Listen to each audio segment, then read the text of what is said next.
عتقوها أمي فلسطين لا تدوزوها، عتقوها أمي فلسطين لا تدوزوها، دركوها جنة الخلد لا تفوتوها، عتقوها أمي فلسطين لا تدوزوها، دركوها جنة الخلد لا تفوتوها، حبوها كيف الحياة كاملة جعلوها. Occasion for all of us to meet. I haven't slept for 2 nights, so I have very little energy, but when I saw the crowd, especially the young, not that I have anything against the more mature, but it's so refreshing to see all these young people, and it's wonderful. So you gave me energy. Thank you.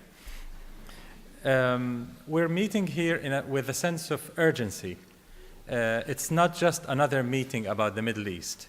It comes at a very critical time when Israeli crimes against the Palestinian people have reached new lows. What Israel is doing in Gaza in particular was described by leading international law experts as acts of genocide, quote. At a time when acts of genocide are being committed by the State of Israel against innocent Palestinians, the EU rewards Israel with starting a process of upgrading the EU-Israel Association Agreement. This has one and only one meaning. It means that the European Union is rewarding Israel for committing war crimes. It means that the EU is sending us, Palestinians, Arabs, and indeed the entire global South, one clear message: that we do not care about you because you are simply too weak.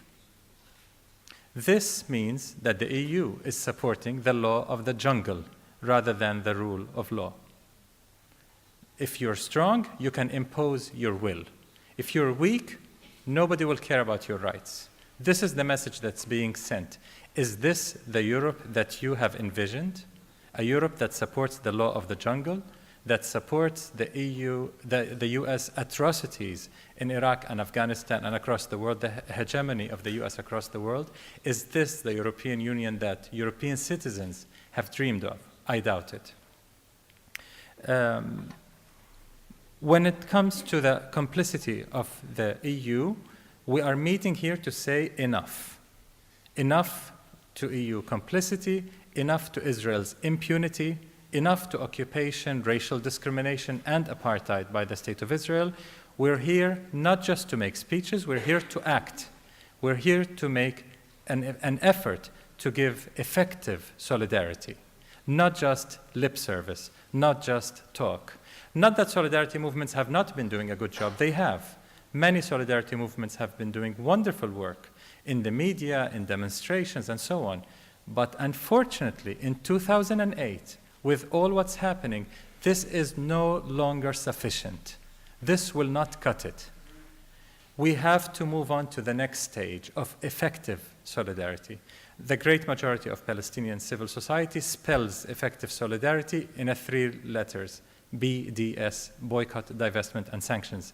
This is what we hope most people in solidarity with us will adopt in different methods, in different contexts.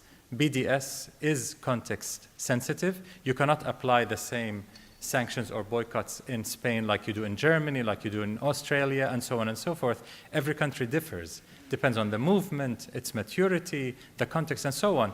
But we must agree that some measure of boycott, divestment, and sanctions against Israel is absolutely and urgently needed to stop the barbaric siege of Gaza and the barbaric war crimes being committed by Israel. So we are here in Bilbao announcing an end to complacency, an end to complicity. We're here to say that we want a space to have a dialogue, a debate, exchange of ideas, to come up with an action plan that reflects our thinking, how to move forward. We're here to say that this Bilbao Initiative is a very significant step in the right direction to establish a strong, effective solidarity movement in Europe and in the world at large that can finally put an end to Israel's impunity. With this, I announce the opening of the Bilbao Initiative, and I welcome you all And I leave the floor to Alberto. Thank you.